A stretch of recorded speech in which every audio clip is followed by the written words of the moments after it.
This is the tool you need to create spaghetti straps. My name is Andi and I'm a sewing teacher with Dressmakers Design Studio. So this funny looking tool is actually called a loop turner, and this is how you create those nice thin spaghetti straps. So what I've done here is that I've cut a piece of just woven rayon fabric. So it's not meant to stretch, but because I've cut it on the bias, you have the natural stretch, just like this.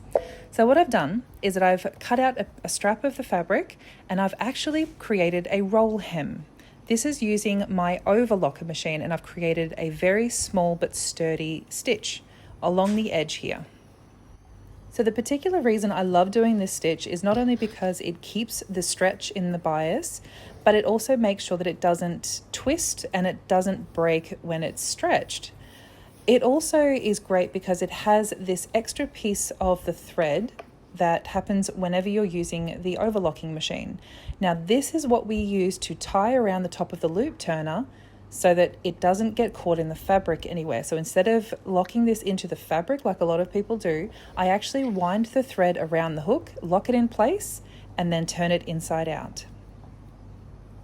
This technique, you really do need to use your fingers to make sure that the hook itself doesn't get caught up on the inside. But as long as you've kept the little locking mechanism in place, it should be fine. And there we go. You can see how it's come back out the other side. Now we just have to unlock the threads and then keep turning it right way out. So this is the technique that I prefer to use for all of my spaghetti straps, and it's made it so that it's very strong, very sturdy, but it's still quite small. Make sure you follow for more sewing content.